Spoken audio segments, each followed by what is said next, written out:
Malaika, I'm going to start with you. In your book, you write about Harris as a prosecutor. How did her experience as a DA and an AG, an attorney general in California, help shape her to where she is now?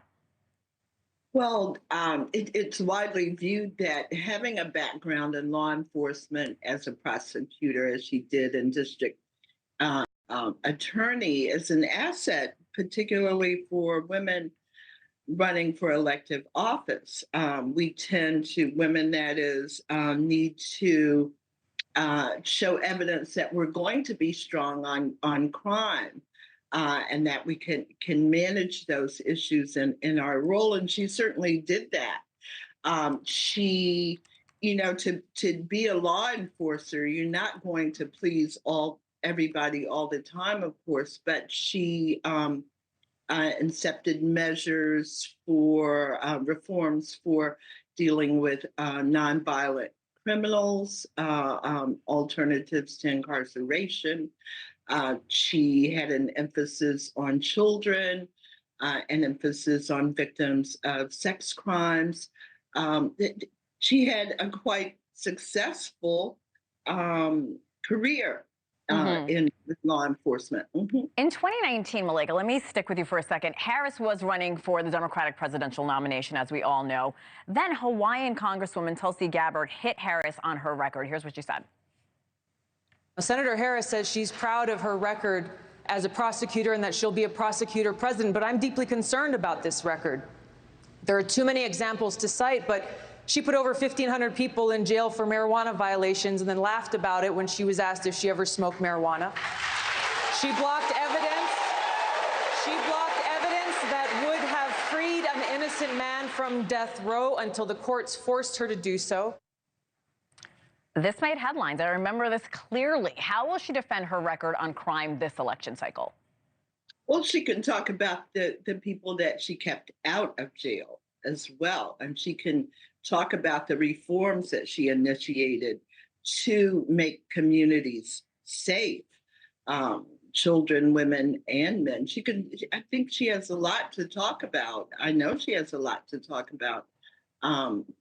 Her record on both sides of that equation. Malik, crime among top concerns of voters. You and I have talked about this many times on this show. Harris was criticized by progressives during that 2020 campaign who felt she was too tough on issues like the death penalty. What do you think is the best strategy for the Trump campaign when it comes to going after Harris's record?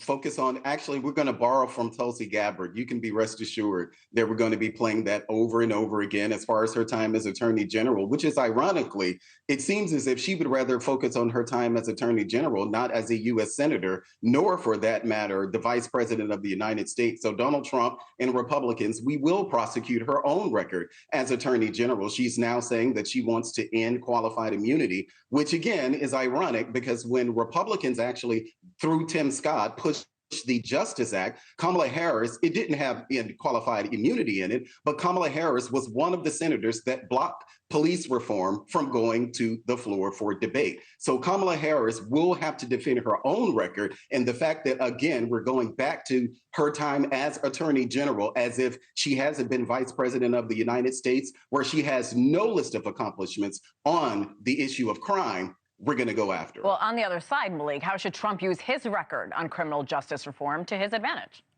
Talk about his record on criminal justice reform, starting with the First Step Act. Again, this isn't something that he's talking about when he was a private citizen. No, this is what he did when he was president of the United States. Unfortunately, Republicans led by Ron DeSantis and Mike Pence, former VP Mike Pence, we didn't have a conversation about criminal justice reform because they thought it was bad news. But Donald Trump can focus on his actual record when he was president of the United States, not go back 8 years ago as what we're trying to do with Kamala Harris. And Malaika, like Abdul mentioned, Trump has the First Step Act and many, many others, including the Pell Program for convicted felons.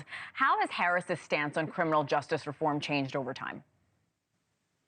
I am not a surrogate of our vice president nor the Democratic Party. So I'll let the campaign speak to all of the accomplishments of this administration. The vice presidents, of course, act They are the number two to the president.